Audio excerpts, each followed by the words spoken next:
नमस्कार, स्वागत है आपका खबर एचपी में। तो आइए जानते हैं हिमाचल के हर छोटे बड़े शहर से जुड़े 30 फटाफट बड़ी खबरों को। इससे पहले यदि आप वीडियो को लाइक नहीं किए हैं तो लाइक कर दीजिए और चैनल में नए तो चैनल को सब्सक्राइब कर लीजिए। और आप वीडियो को कहां से देख रहे हैं कमेंट बॉक्स में हमें जरूर बताइए। मस्जिद के अवैध निर्माण को गिराने का काम शुरू, तोड़ी जाएंगी 3 मंजिलें। जी हां, राजधानी शिमला के संजौली में बनी मस्जिद के अवैध निर्माण को गिराने का काम शुरू हो गया है। 3 अवैध मंजिलें गिराने के लिए वक्फ बोर्ड ने मंजूरी दे दी है, जिसके बाद मस्जिद कमेटी ने कार्रवाई शुरू कर दी है। सोमवार दोपहर 12:30 बजे के बाद मस्जिद की छत को उखाड़ने का काम शुरू हुआ। मस्जिद कमेटी ने इस संबंध में डीसी शिमला, एसपी शिमला व नगर निगम को भी सूचना दे दी है। इस सरकारी कर्मचारियों की तरह अब इन्हें भी 28 को ही मिलेगा तनख्वाह। जी मुख्यमंत्री सुखविंदर सुक्खू ने कहा कि प्रदेश के अन्य कर्मचारियों की तरह आउटसोर्स कर्मचारियों, आंगनबाड़ी कार्यकर्ताओं, आशा वर्करों व मल्टीपर्पज वर्करों को भी 28 अक्टूबर को ही वेतन दिया जाएगा। इसकी घोषणा उन्होंने सोमवार को की है। यहाँ मीडिया से अनौपचारिक बातचीत करते हुए मुख्यमंत्री ने कहा कि दूसरे कर्मचारियों की तर्ज पर इन सभी को भी इसी महीने वेतन दिया जाएगा, ताकि उनकी दीपावली भी मिठास से भरी हो। सभी विभागों को इसके आदेश दे दिए गए हैं। सीएम सुक्खू ने कर्मचारियों पेंशनरों के बाद युवाओं को दिया दीपावली गिफ्ट। जेओआईटी के पदों पर होंगी नियुक्तियां। जो सरकारी विभागों में नियुक्ति पत्र का इंतजार कर रहे युवाओं को दीपावली से पहले नौकरी का तोहफा मिलने की राह निकली है। 2.5 साल से जांच के दायरे में चल रही जेओआईटी के पदों पर नियुक्तियां होंगी। 2.5 दर्जन से अधिक पोस्ट कोड की लिखित परीक्षाओं पर प्रश्न चिन्ह खड़ा हो गया था। बता दें कि जयराम सरकार के कार्यकाल में भर्ती प्रक्रिया हुई और वर्तमान सरकार के कार्यकाल में पेपर लीक मामला सामने आया था। उसके बाद सरकार से तुरंत कार्रवाई करते हुए राज्य कर्मचारी चयन आयोग को बंद कर दिया था और पेपर लीक करने वाले सभी कर्मचारियों व अधिकारियों को जेल जाना पड़ा था। 2 साल से अधिक समय में जांच कार्य पूरा होने के बाद अब नियुक्तियां होंगी। इस संजौली मस्जिद का 3 मंजिल नहीं पूरा ढांचा गिराया जाएगा। 16 दिसंबर को कोर्ट लेगा अंतिम फैसला। जी हां, हिमाचल प्रदेश हाईकोर्ट ने संजौली मस्जिद के पूरे ढांचे की वैधता पर अंतिम फैसला 16 दिसंबर तक करने के आदेश जारी किए। इस मामले के जल्द निपटारे के लिए संजौली के स्थानीय निवासियों की ओर से याचिका दायर की गई थी। यह मामला नगर निगम शिमला के आयुक्त की अदालत में लंबित है। याचिका के माध्यम से नगर निगम आयुक्त को मामले का जल्द से जल्द निपटारा करने के आदेश जारी करने की मांग की गई थी। इस सोशल मीडिया पर हिंदू देवी देवताओं की आपत्तिजनक तस्वीरें, देवभूमि संघर्ष समिति ने की कार्रवाई की मांग।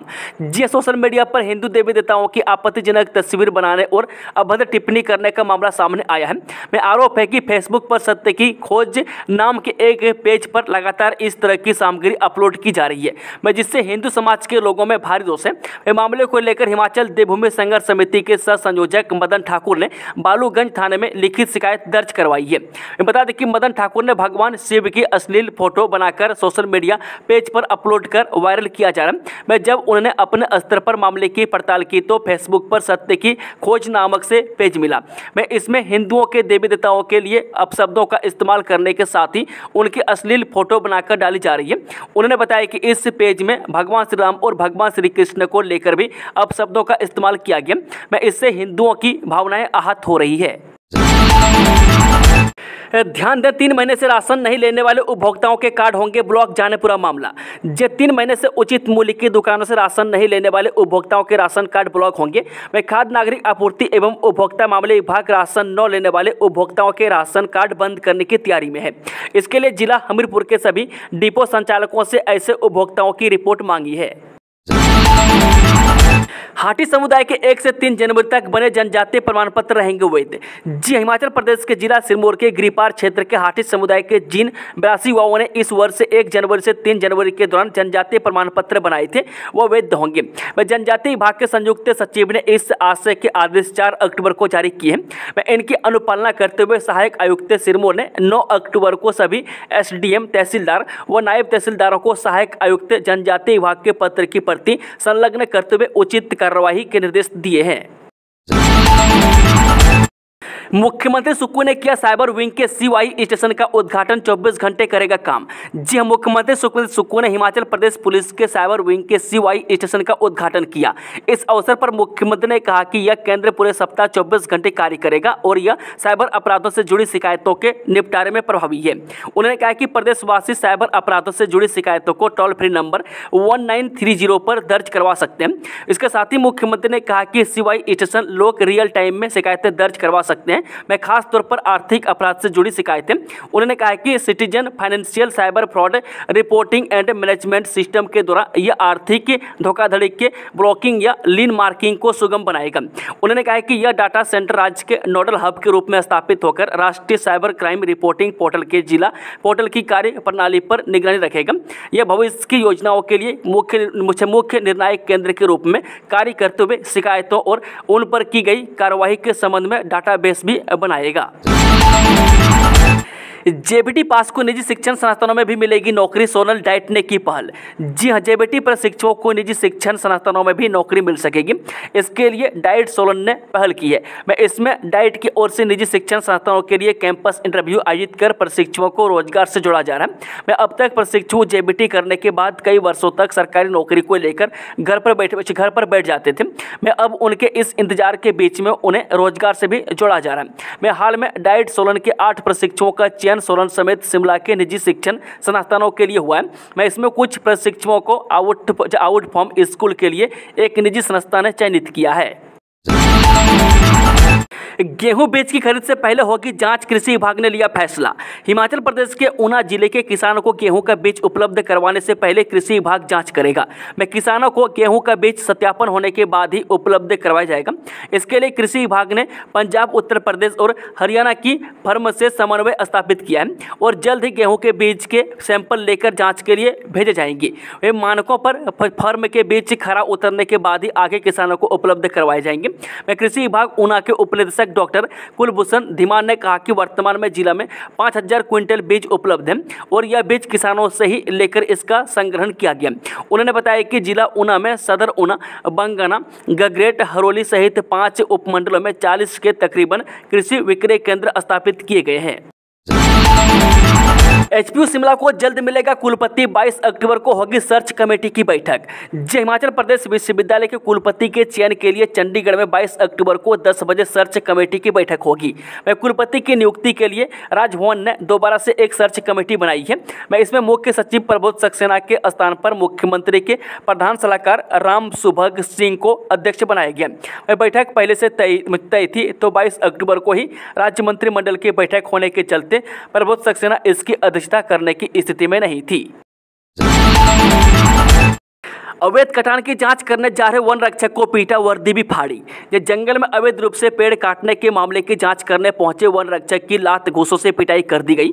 में आरोपियों ने वन रक्षक की वर्दी भी फाड़ डाली। वे वन रक्षक ने 2 लोगों के खिलाफ पुलिस चौकी सलोनी में FIR दर्ज करवाई है। वे बीते शनिवार को सिंगाधार वन बीट के कोयल DPF में चीड़ का पेड़ अवैध रूप से काटने की शिकायत वन रक्षक मान सिंह को मिली। वह शिकायत के आधार पर जाँच करने के लिए गई। मैं जिस व्यक्ति के खिलाफ पेड़ काटने की शिकायत मिली थी वह रास्ते में कुंदी स्कूल के पास उन्हें मिल गया। पंचायत सचिव सहायक रोजगार सेवकों की लगेगी हाजिरी, 2 अर की देनी होगी जानकारी। जी हां, ग्राम पंचायतों से पंचायत सचिव अब बिना काम गायब नहीं रह सकेंगे।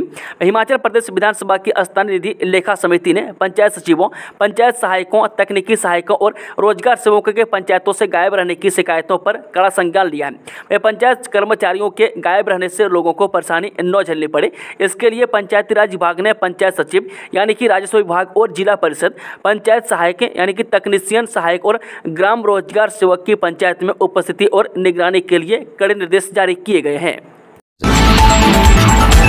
कांगड़ा हवाई अड्डे के लिए मुआवजा राशि का आवंटन शुरू। प्रदेश सरकार ने अपने पहले बजट की घोषणाओं को पूरा करते हुए कांगड़ा हवाई अड्डे के विस्तार के लिए मुआवजा राशि देने का कार्य शुरू कर दिया है। मुख्यमंत्री ठाकुर सुखविंदर सिंह सुक्खू ने सोमवार को यहां जारी बयान में यह जानकारी दी है। उन्होंने कहा कि कांगड़ा जिले के शाहपुर क्षेत्र के जोगेहड़ गाँव के भूमि मालिकों को मुआवजा राशि के तौर पर कुल 32 करोड़ 50 लाख रुपये वितरित किए जाएंगे। राष्ट्रीय छात्रवृत्ति पोर्टल पर दिव्यांग छात्रों के लिए छात्रवृत्ति लागू, 31 तक कर आवेदन। दिव्यांग जन सशक्तिकरण विभाग नई दिल्ली इस शैक्षणिक सत्र 2024-25 के लिए राष्ट्रीय छात्रवृत्ति पोर्टल यानी कि NSP पर दिव्यांग छात्रों के लिए छात्रवृत्ति लागू कर रहा है। ऐसे में दिव्यांग छात्रों को संबंधित छात्रवृत्ति के लिए अब पोर्टल पर आवेदन करना होगा। वे छात्र 31 अक्टूबर तक इसके लिए आवेदन कर सकेंगे। बता दें कि भारत सरकार ने केंद्रीय प्री मैट्रिक योजनाओं के लिए शैक्षणिक सत्र 2024-25 के लिए आवेदन प्राप्त करने की समय सीमाओं को भी बढ़ाया है। हालांकि पहले यह अवधि 15 अक्टूबर तक रखी गई थी, लेकिन अभी तक छात्रवृत्ति के लिए छात्रों के आवेदन नहीं आए हैं। ऐसे में विभाग ने इस अवधि को बढ़ाया है और इसे 31 अक्टूबर तक कर दिया है। SJVNL और PWD करेंगे इन सड़कों का विस्तारीकरण, दोनों के बीच MOU साइन। लोक निर्माण एवं शहरी विकास मंत्री विक्रमादित्य सिंह की अध्यक्षता में आज यहां लोक निर्माण विभाग एवं सतलुज जल विद्युत निगम लिमिटेड के मध्य सोनी लोहरी सड़क MDR 22 से घरट नाला खेरा एवं शिमला से मंडी MDR 76 यानी कि ढेली देवीधार की सड़कों के विस्तारीकरण परियोजना से संबंधित लगभग 10 करोड़ रुपये का समझौता ज्ञापन हस्ताक्षर किया गया। विक्रमादित्य सिंह ने कहा कि आज ऐतिहासिक दिन है, क्योंकि इस समझौते से प्रदेश के ग्रामीण और शहरी क्षेत्र में विकास के नए आयाम स्थापित होंगे। इसके साथ ही उन्होंने कहा कि लोक निर्माण विभाग प्रदेश के दूर दराज क्षेत्रों को सड़क सुविधा से जोड़ने के लिए प्रयासरत है। भारत में जन्मे लोग अपने देश के खिलाफ क्यों हैं खड़े? कसौली में आयोजित खुशवंत सिंह लीड फेस्ट के 13वें संस्करण में विभिन्न सत्रों में चर्चा हुई, जहां प्रतिभागियों ने साहित्य, संस्कृति और कला पर अपने विचार साझा किए। इस उत्सव ने कसौली की सांस्कृतिक जीवंतता को और भी बढ़ाया और दर्शकों को नई सोच और प्रेरणा प्रदान की। कसौली की खूबसूरत पहाड़ियों में यह लीड फेस्ट एक यादगार अनुभव बना। लीड फेस्ट न केवल साहित्य प्रेमियों के लिए एक प्रेरणा का स्रोत बना, बल्कि कसौली की सांस्कृतिक धरोहर को भी उजागर करने का काम किया। बता दें कि नेहा भट्ट ने अपनी किताब unashamed notes from the diary of a sex therapist पर चर्चा करते हुए देश में सेक्स को लेकर चल रहे सामाजिक दृष्टिकोण पर चिंता जताई है। उनका मानना है कि देश में सेक्स के बारे में खुलकर बात न करने से उत्पन्न स्वास्थ्य समस्याओं पर प्रकाश डाला। इसके साथ ही उन्होंने बताया कि भारत में सेक्स को वर्जित विषय समझे जाने के कारण लोग इसके मानसिक और शारीरिक लाभों को नजरअंदाज कर रहे हैं। वह सेक्स एक प्राकृतिक क्रिया है जो शारीरिक और मानसिक स्वास्थ्य के लिए लाभकारी होती है, लेकिन इसे खुलकर न करने या इसके बारे में बात न करने से तनाव, अवसाद और यहां तक कि हृदय रोग जैसी गंभीर बीमारियां बढ़ रही है। हिमाचल प्रदेश में बीडीओ के तबादले जाने किन्हें कहां मिली नियुक्ति? हिमाचल प्रदेश सरकार ने 10 खंड विकास अधिकारियों यानी कि बीडीओ के तबादला आदेश जारी किए हैं। वह खंड विकास अधिकारी पच्छाद सिरमौर रमेश कुमार को खंड विकास अधिकारी सोलन लगाया गया। इनके अलावा लतिका सहजपाल को खंड विकास अधिकारी नगरोटा बागवा कांगड़ा, बशीर खान को मंडी, सुरजीत सिंह को बड़ो कांगड़ा, स्वर्ण कुमार को विभागीय मुख्यालय शिमला, कुलदीप कुमार को खंड विकास अधिकारी पट्टा सोलन, काला देवी को खंड विकास अधिकारी चुराग जिला मंडी, उदी धारा को नूरपुर जिला कांगड़ा, रेखा देवी को विभागीय मुख्यालय शिमला और अरविंद गुलेरिया को विभागीय मुख्यालय शिमला में तैनाती दी गई है। सचिव ग्रामीण विकास विभाग को राजेश शर्मा ने इस बाबत अधिसूचना जारी की है। बिहारी लाल शर्मा बोले, चीन की सीमा तक चला भाजपा का सदस्यता अभियान।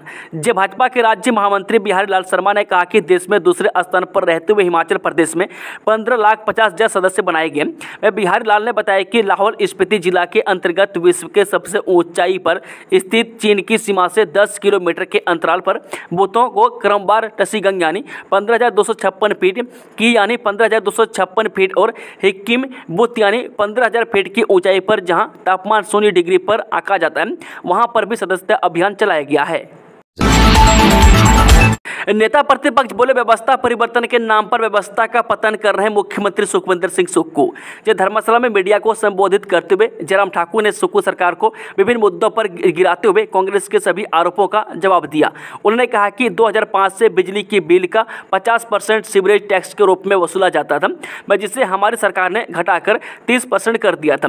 6 अगस्त 2020 को जारी की गई अधिसूचना को सरकार के लोग जाकर देख और पढ़ सकते हैं। मुख्यमंत्री अपने किए गए सारे गलत कामों को जस्टिफाई करने के लिए पूर्व सरकार पर दोषारोपण करने से बाज आए। हिमाचल राज्य अनुसूचित जाति आयोग गठित, कुलदीप कुमार धीमान बने अध्यक्ष।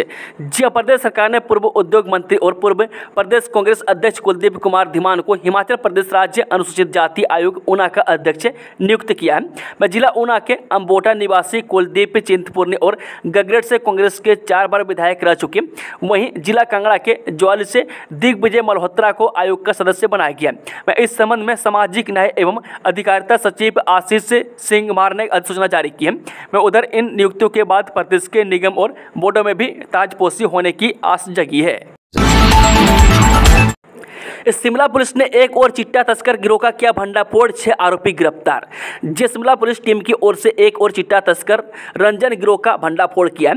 मैं एसडीपीओ ठियोग सिद्धार्थ शर्मा नेतृत्व वाली टीम ने यह कार्रवाई की है।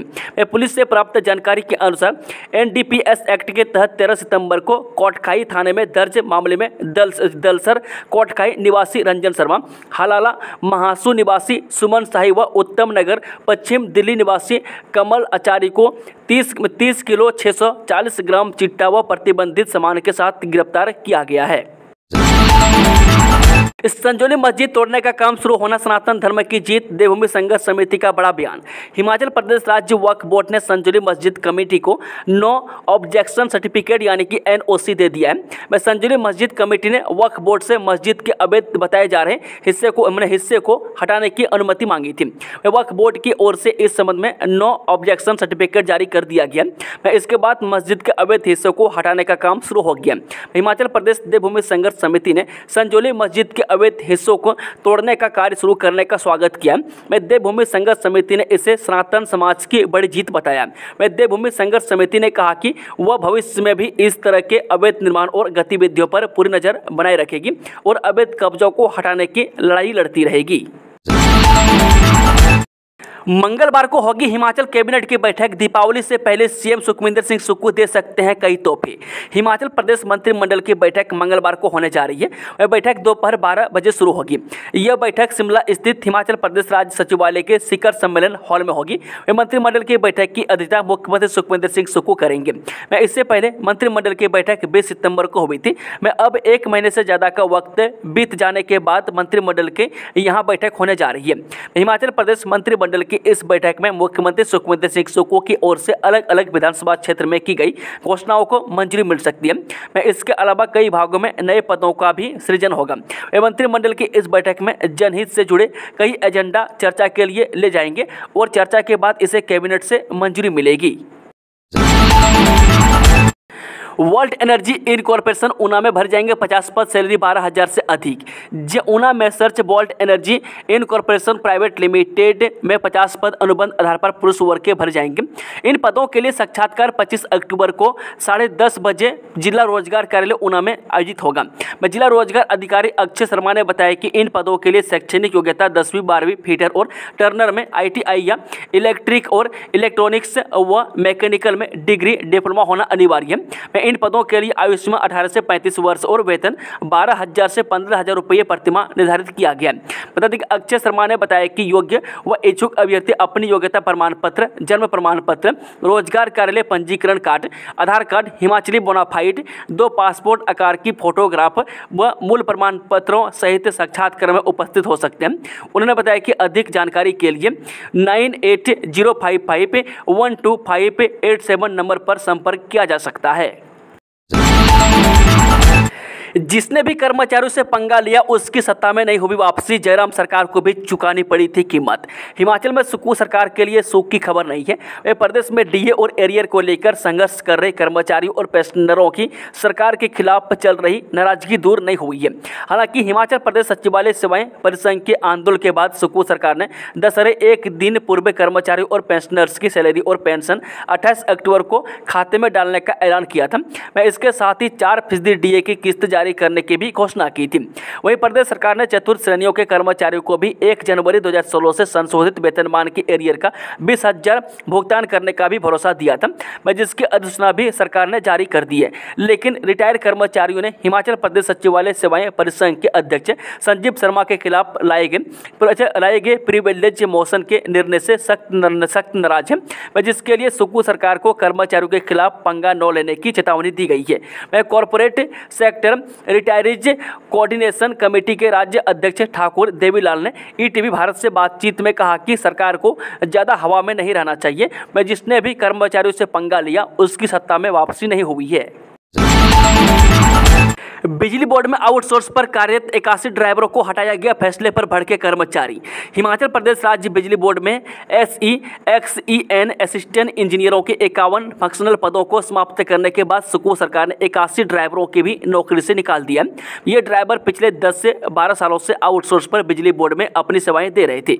इससे पूर्व सरकार ने बिजली बोर्ड में असिस्टेंट इंजीनियरों से लेकर अधीक्षण अभियंता तक के 51 फंक्शनल पदों को समाप्त करने की अधिसूचना जारी की थी, लेकिन इसके बाद बिजली बोर्ड में सेवाएं देकर अपने परिवार का भरण पोषण करने वाले 81 ड्राइवरों की सेवाएं भी सरकार ने समाप्त कर दी है।